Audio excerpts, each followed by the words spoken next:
નમસ્કાર, હું છું પ્રેરણા. આપ જોઈ રહ્યા છો ઇન્ડિયા ન્યૂઝ ગુજરાતના મહત્વના સમાચારની શરૂઆત કરીએ તો વડોદરાના ચકચારી ભાઈલી દુષ્કર્મ કેસમાં આજે અદાલતે મોટો ફેસલો સંભળાવ્યો છે. કેસમાં સંડોવાયેલા તમામ 5 આરોપીઓને અદાલતે ગુનેગાર જાહેર કર્યા છે. હવે આગામી 25મી ઓગસ્ટે આરોપીઓને સજા સંભળાવવામાં આવશે. વર્ષ 2024માં નવરાત્રીના બીજા નોરતે ભાઈલી વિસ્તારમાં યુવતી સાથે અમાનુષી દુષ્કર્મની ઘટના બની હતી, જેને લઈને સમગ્ર ગુજરાતમાં ભારે ચકચાર મચી હતી. કેસની સુનાવણી દરમિયાન સરકારી વકીલો દ્વારા અદાલતમાં ધારદાર દલીલો રજૂ કરવામાં આવી હતી. સમગ્ર કેસમાં 45 સાક્ષીઓની જુબાની લેવામાં આવી હતી. આ ઉપરાંત સીસીટીવી ફૂટેજ અને ફોરેન્સિક પુરાવા પણ મહત્વપૂર્ણ સાબિત થયા હતા. અદાલતના આ નિર્ણય બાદ હવે આરોપીઓને કઠોરમાં કઠોર સજા મળે તેવી માંગ ઉઠી રહી છે. આગામી 25મી ઓગસ્ટે સજા અંગે અદાલતનું શું નિર્ણય કરે છે તેના પર સૌની નજર રહેશે. કર્મના કેસમાં પ્રોસિક્યુશન તરફે સંયોગિક પુરાવોના દરેક કડીઓ નામદાર કોર્ટ સમક્ષ શંકારહિત રીતે પુરવાર કરવામાં આવી. આ ગુનાની શરૂઆતમાં 5 પૈકી 2 આરોપીએ ભોગ બનનાર સાથે શારીરિક છેડછાડ કરેલી અને ત્યાર પછી 3 જણાએ સામૂહિક બળાત્કાર કર્યો હતો. બળાત્કાર કર્યા પછી પાછા 5 જણ ભેગા થયા તેના સીસી ફૂટેજ પણ નામદાર કોર્ટે માન્યા છે. સીસી ફૂટેજ એના સર્ટિફિકેટ સાથે કોર્ટમાં અમે રજૂ કર્યા. ભોગ બનનારનો મોબાઈલ પણ લૂંટી ગયેલા એ લૂંટ એ પણ કોર્ટે માની છે.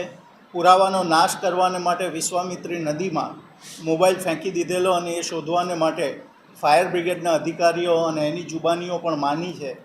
મેડિકલ પુરાવો પણ કોર્ટે માન્યો છે. એટલે જે સંયોગિક પુરાવાનો જ્યારે કેસ હોય તે વખતે દરેક સંજોગની કડી મળવી જોઈએ તેવી રીતનો પુરાવો કોર્ટમાં પ્રોસિક્યુશને રજૂ કરવો પડે. તો એ રીતે પુરાવો અમારી પ્રોસિક્યુશન ટીમ અને પોલીસે મળી અને કોર્ટ સમક્ષ રજૂ કર્યો. કોર્ટે એ પુરાવાને સંતોષજનક માન્યો, એમાં કોઈ શંકા નહીં માની અને તમામ આરોપીને આજે કસૂરવાર ઠેરવા છે. કસૂરવાર ઠેરવા પછી આરોપીને કેટલી સજા કરવી એ બાબતે અલગથી દલીલ કરવી પડે કાયદા પ્રમાણે, અને એ દલીલ 25 તારીખે રાખવામાં આવી છે. ગુનાની ગંભીરતા જોતાં આમાં 3 પ્રકારની સજાની દલીલ થઈ શકે. નંબર 1 ફાંસીની સજા, નંબર 2 આજીવન કેદની સજા એટલે જિંદગીના અંતિમ શ્વાસ સુધી આરોપીને જેલમાં રાખવો, અને ઓછી સજા એટલે 20 વર્ષની સજા. આ 3 પ્રકારની સજાની જોગવાઈ ઓછી અને મેક્સિમમ સજા આટલે સુધીની છે. એટલે એ બાબતે આને મહત્તમ સજા કેમ કરવી જોઈએ તેની દલીલો પણ પ્રોસિક્યુશન તરફથી રજૂ કરવામાં આવશે. ઘણા બધા કેસ તમે લોકો હેન્ડલ કર્યા હશે. નડિયાદ પર હશે, પરંતુ એક નાની દીકરી સાથે ગેંગરેપ થયો હતો અને આજે સજા ફટકારવામાં આવી છે. કેટલો ન્યાય મળ્યો દીકરીના પરિવારને અને એક ખુશીની વાત પણ છે. પહેલી તો વાત કરું કે આ દુષ્કર્મનો જે બનાવ છે ખરેખર ખૂબ ગંભીર બનાવ કહેવાય. સમાજમાં આવા બનાવો બનવા ના જોઈએ. દીકરીને આજે હું એવું કહું છું કે દીકરી અને એના પરિવારને ન્યાય મળ્યો છે એટલું જ નહીં, પ્રજાને પણ બરોડાની પ્રજા અને ગુજરાતની પ્રજાને પણ એક સંતોષ થયો છે કે દીકરીને ન્યાય મળ્યો છે. ઘણી વખત કેસ પુરવાર કરવાની પ્રોસિજરમાં ઘણા લોકો એવું વિચારતા હોય કે ન્યાય લંબાય છે, પણ ન્યાય લંબાતો નથી, ન્યાય ચોક્કસ રીતે થાય છે. એ રીતે આજે કોર્ટે સરસ ન્યાય કર્યો છે. દીકરી અને એના પરિવારને સમાજનો જે ન્યાય પ્રત્યેનો વિશ્વાસ છે એ વિશ્વાસ પણ વધાર્યો છે. અમારી ટીમ આ ચુકાદાને આવકારી. વડોદરાની અંદર જ્યારે નવરાત્રિના તહેવારો શરૂ થયા હતા તે વખતે આપણે સૌ જાણીએ છીએ કે વડોદરાની અંદર કઈ પ્રકારે ગરબાનું મહત્ત્વ છે, નવરાત્રિનું મહત્ત્વ છે. એવા સંજોગોમાં જ્યારે દીકરીઓ ગરબા રમવા જાય છે તે વખતે આ કામના આરોપીઓ પોતાનો ગુનાહિત ઈરાદો બહાર પાડવા માટે એક અવાવરૂ જગ્યા પર આ દીકરીને લઈ જાય છે અને એની સાથે સામૂહિક બળાત્કાર કરે છે. આ કેસની અંદર 5 આરોપીઓ હતા. નામદાર કોર્ટે આજે 5 આરોપીઓને આ નાની દીકરીની સાથે જે રીતે દુષ્કર્મ કર્યું છે એ તમામ ગેરકાયદેસરના કૃત્ય બાબતે આજે આ લોકોને કસૂરવાર ઠેરવ્યા છે, ગુનેગાર જાહેર કર્યા છે. અને એ તમામ આરોપીઓને સજા જે કરવાની છે એ સજાને માટે તારીખ 25ના રોજ સજા માટેના દલીલો માટે કેસ મુલતવી રાખવામાં આવ્યો છે. નવરાત્રિના બીજા દિવસે જ આ પ્રકારનું દુષ્કૃત્ય થયું.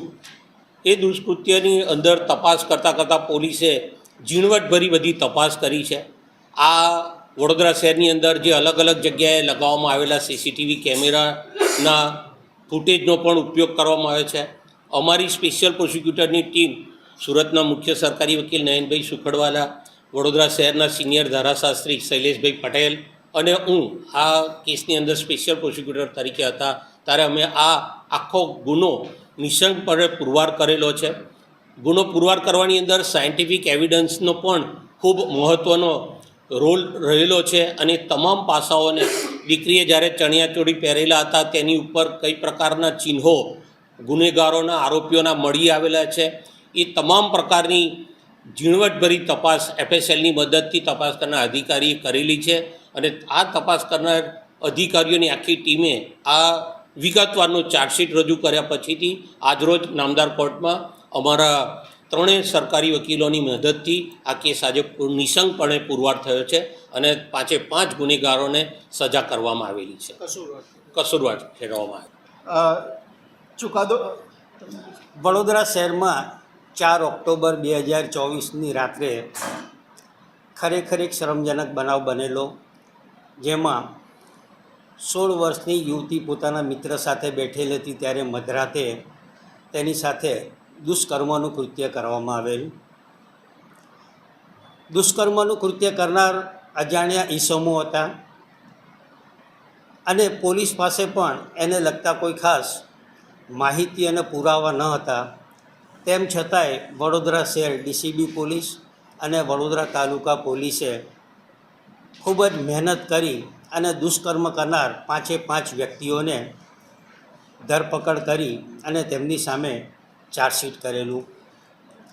પોલીસે આ કામે ઘણા બધા પુરાવા મૂકેલા હતા અને કેસની ઇન્સાફી કાર્યવાહી કોર્ટ સમક્ષ શરૂ થતાં સરકારશ્રી દ્વારા એ કેસની ઇન્સાફી કાર્યવાહી માટે સુરતના મુખ્ય જિલ્લા સરકારી વકીલ શ્રી નયનભાઈ સુખડવાલા, વડોદરાના મુખ્ય જિલ્લા સરકારી વકીલ શ્રી અનિલભાઈ દેસાઈ અને મારી ખાસ સરકારી વકીલ તરીકે નિમણૂક કરેલી.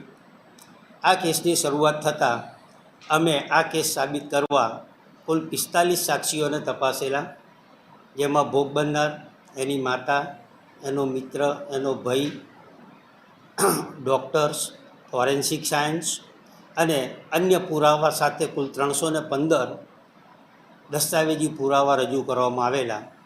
આજરોજ નામદાર કોર્ટે પ્રોસિક્યુશન તરફે રજૂ કરવામાં આવેલ તમામ પુરાવા માન્ય રાખી અને 5 આરોપીઓને સામૂહિક બળાત્કાર અને અન્ય ગુના માટે તકસીરવાન ઠરાવેલા છે. 5 આરોપીઓને આજે નામદાર કોર્ટે ગુનેગાર ઠરાવતા તેમને કેટલી સજા કરવી તે અંગેની સુનાવણી 25 તારીખે આગળ મુકરર કરવામાં આવેલી છે. આ કેસના મહત્ત્વના સંજોગો